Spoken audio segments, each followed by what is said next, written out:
everyone! I'm Nessa. And I'm Kyla, and today we have a few special guests coming with us today. Could you please introduce yourselves?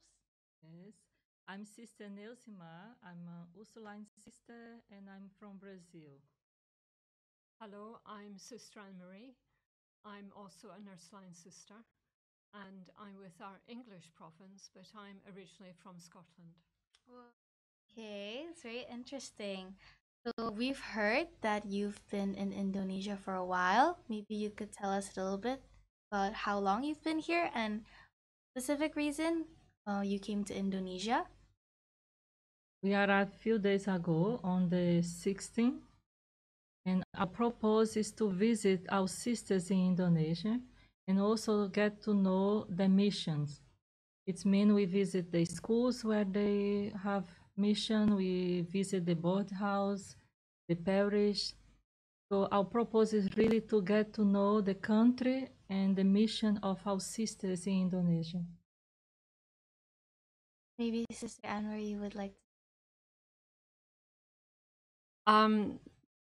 I think when we visit, we really enjoy visiting our sisters in the context of their apostolate and the mission that they're doing. And I think it's really enjoyable for us to be able to have the time to come to the schools, for example, where the sisters are, and to meet the students and the teachers, and to understand a little more about their life as a school community. Thank So you very you've much. traveled all over the world. Yes. Oh, Have, I, No? I think more than 23 countries. oh, that's a lot. Must be so fun. Because it's part of our mission. It's not that the sisters go every time traveling, but as part of our mission, we need to visit our sisters. So we are in the General Council and we have to get to know the sisters where they lived. So it's Okay. part of our mission, but not every sister goes To around every the world. country. Okay. Actually, we're curious about the other Ursuline schools all over the world. Could you please tell us about the Ursuline in your country? No? In England, we have still some Ursuline schools. It's quite particular in England because there's only a few Ursulines now, and they're quite elderly. So some years ago, we handed our schools over to the diocese, but the agreement was that they would be run as Ursuline schools. And so the sisters have worked with the schools to develop the charism and to keep the charism alive. And so our charism is quite alive in our schools, mainly in London and down in Westgate-on-Sea in Kent. And our schools also try to link with other Ursuline schools in different parts of the world. In Brazil, we have 6 private schools. We have 3 public schools because we have in partnership with the government. And we have some social project that is in education area, but it's not a formal education. Actually, we also have a few here in Jakarta. I think about there's a lot 7. So teaching, it's very great providing to education. keep that bond around bigger community. I would like to add, are currently staying in Rome, part of the share with us the significance and mission of a general context of the Catholic. So I think I can begin saying that each religious congregation that has what we call a pontifical right has the general house in Rome, because this facilitates our relationship with the Holy See. So we are in the general level of the congregation. We have some levels in our organization, and this facilitates to oversee the mission that we have everywhere. So it's important to have our general house in Rome because we can also contribute, as you ask about the Catholic Church, we can contribute with Pope Francis now, that is our Pope, is invite all the Catholic Church in the world to participate. So it's easy to be present in the conference, it's easy to understand from the original invitation, and then help our sisters to participate in this. Maybe could you tell us about any initiatives or projects that the Generalate is involved in, how they contribute to the greater good of the education, especially in As a generalate, we are overall we have the responsibility for all our communities, and so we try to enable the provinces to sustain their missions. And so at times we try to think how we can help them to do that. And so, for example, if we see that some provinces, we have different funds to help different provinces, so that they can apply for some funding for particular projects that they're involved in their province. And so we do that on an annual basis, so that the provinces themselves, they identify the work that they want to develop or the projects they want to develop, and then they send them to us, and we look at them and we try to give them funding to either set up a project or develop a project or to maintain.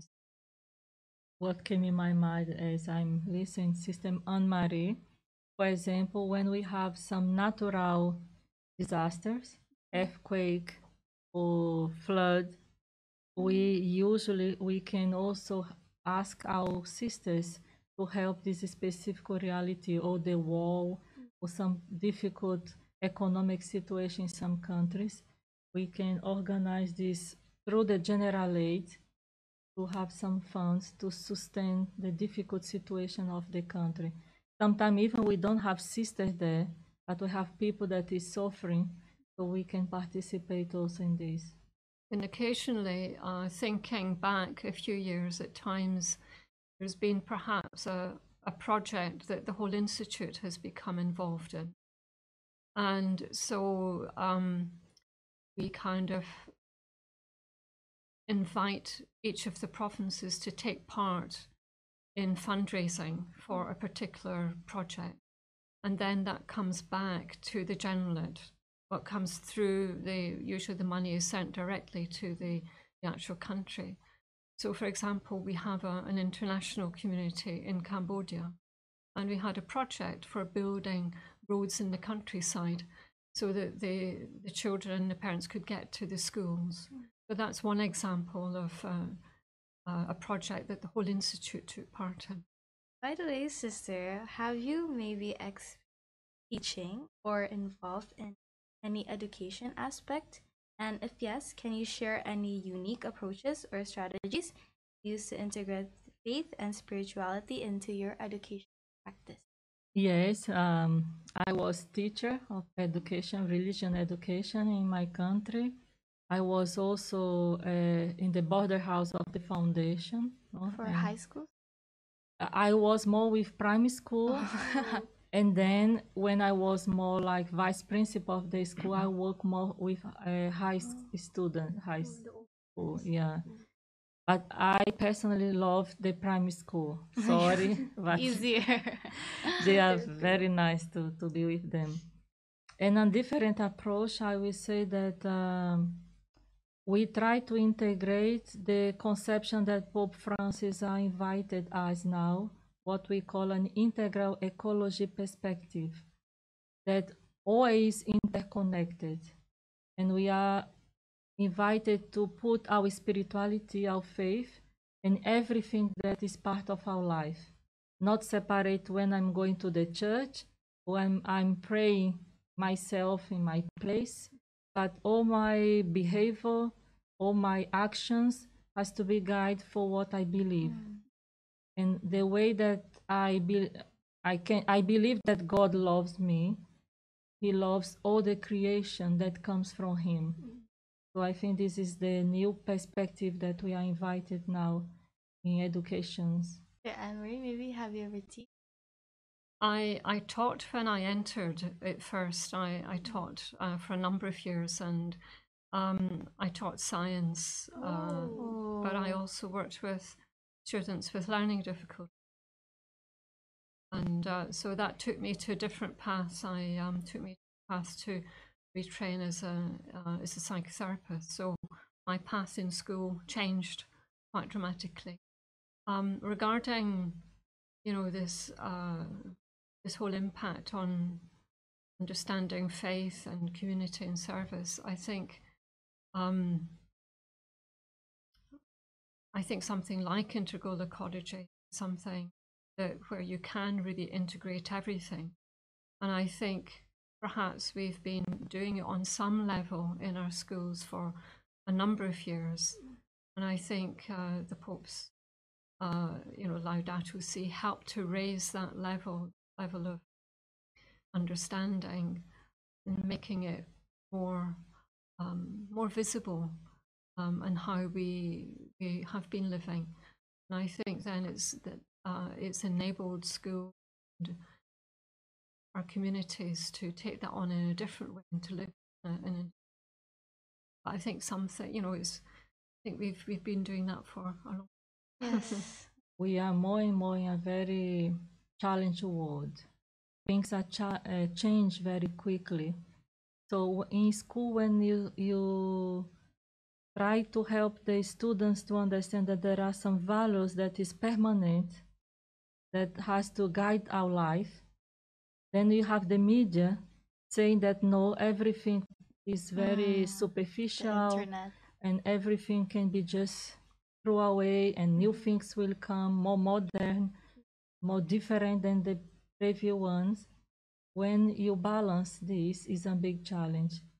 What we absorb from the technology and modern way, and what we keep as some people say our traditional, but that is what gives us the fundamental root in our life.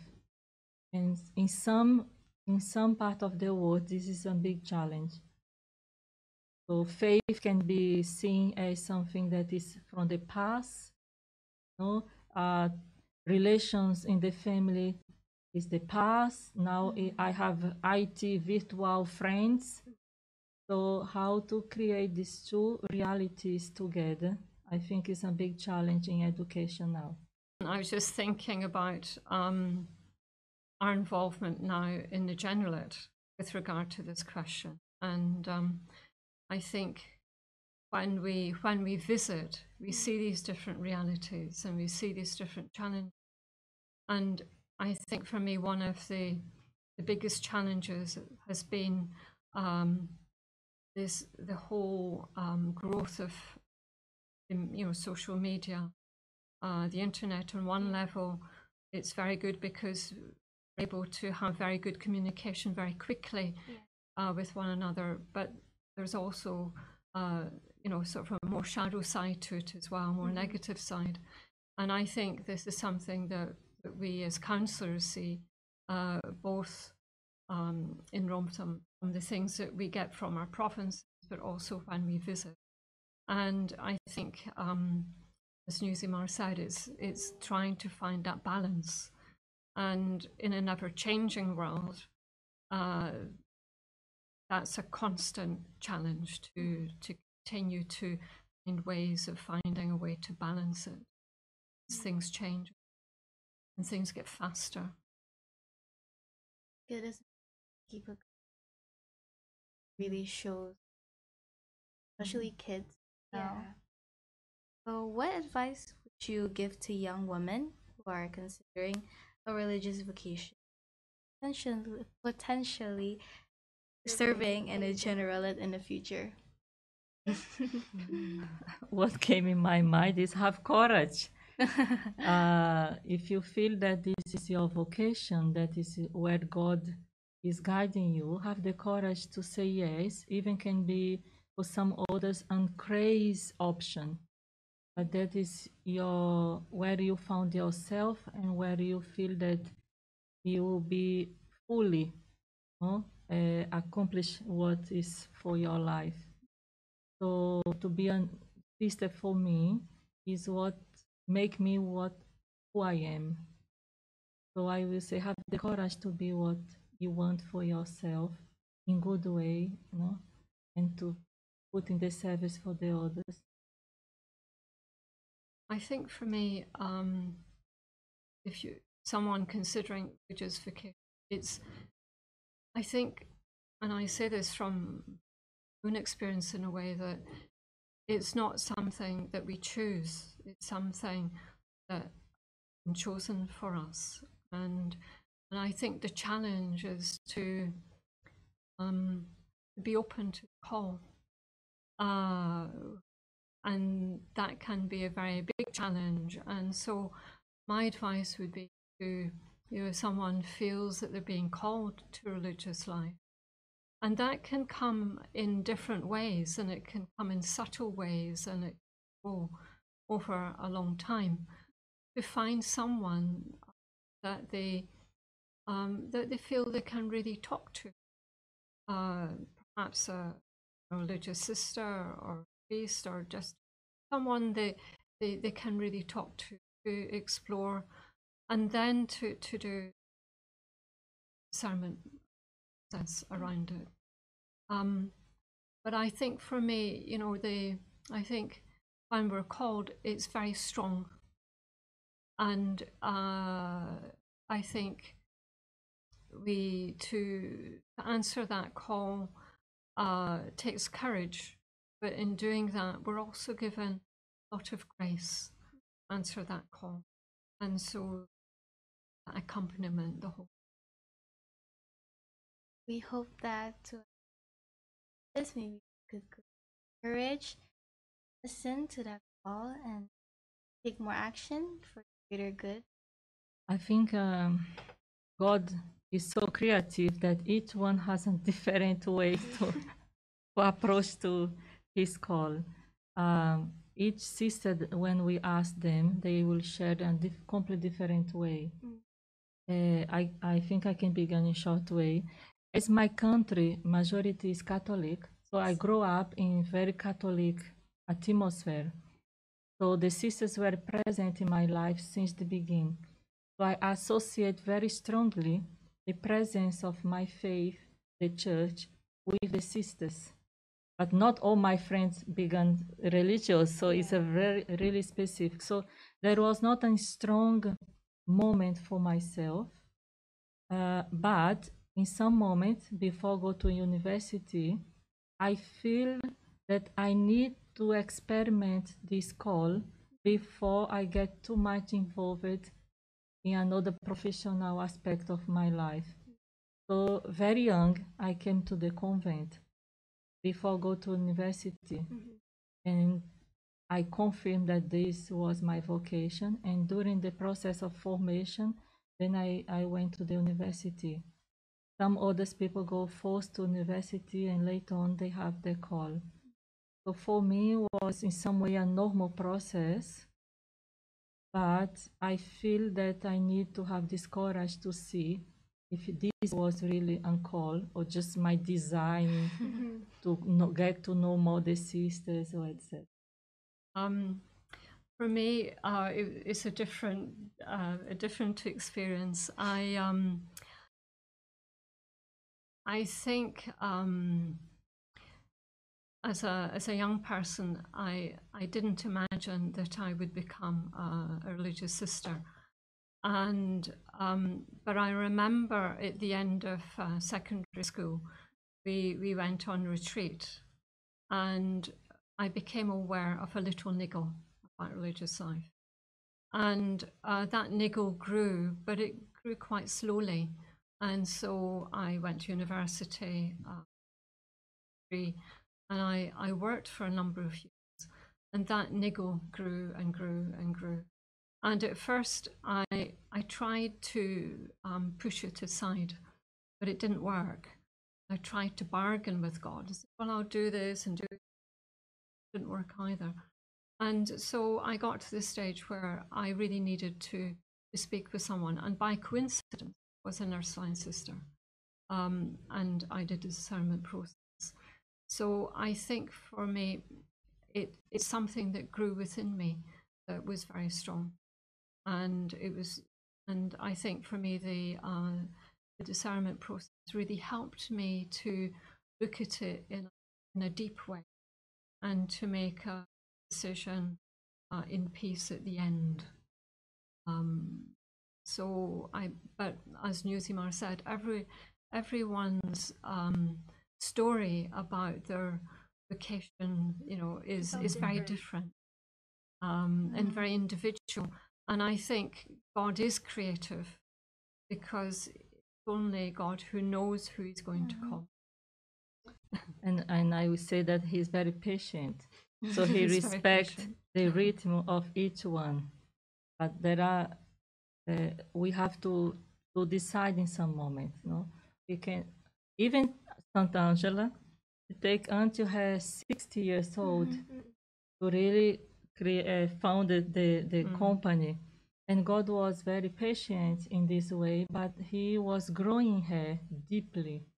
So when she really founded the Ursuline, no, the congregation, was deeply in God's presence. So sometimes each person needs time to mature, and when they have to answer, God is ready to welcome.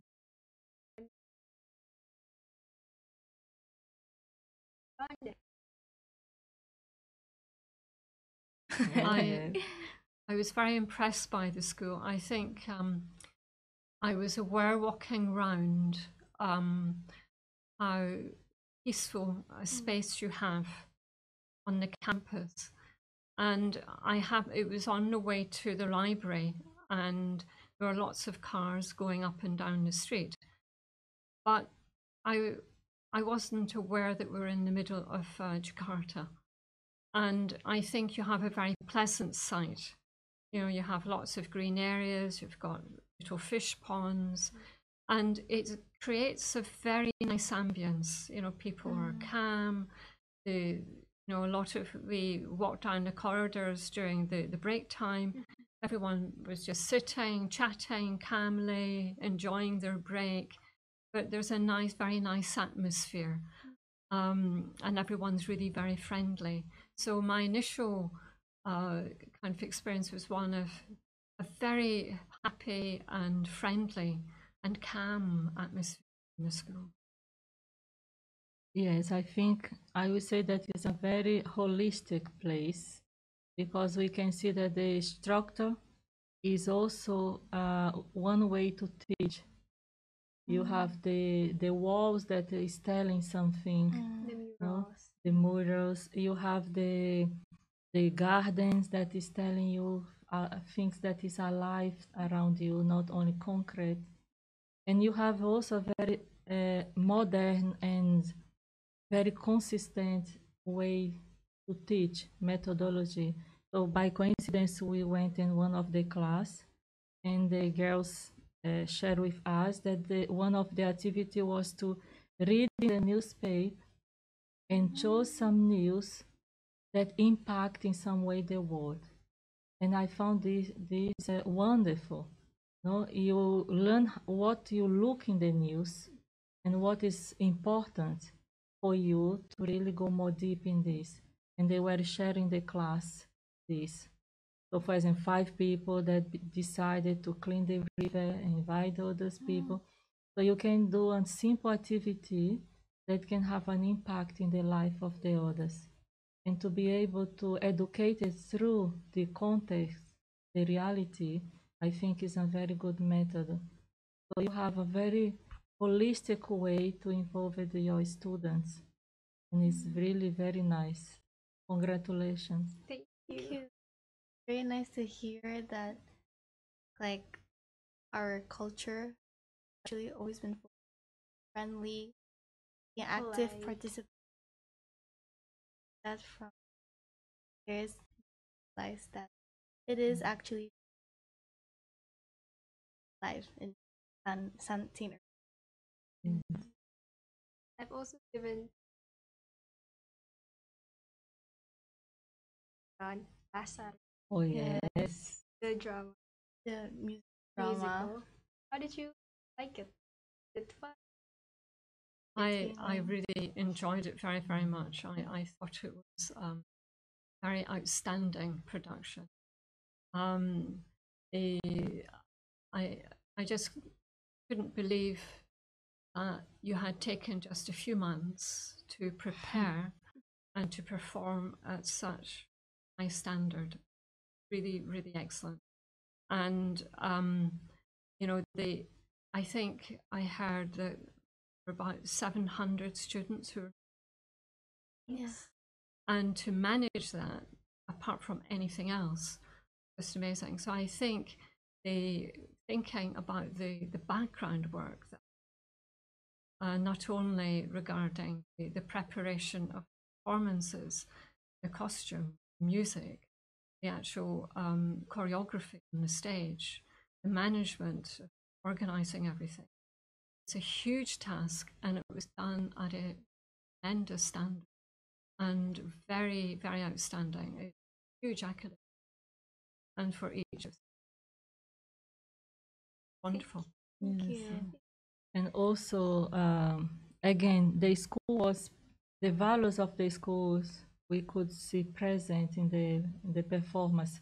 The 2 years old were there, no, and high school were there, and we have proud of your culture, but in the same time you include the diversity that we have in the world.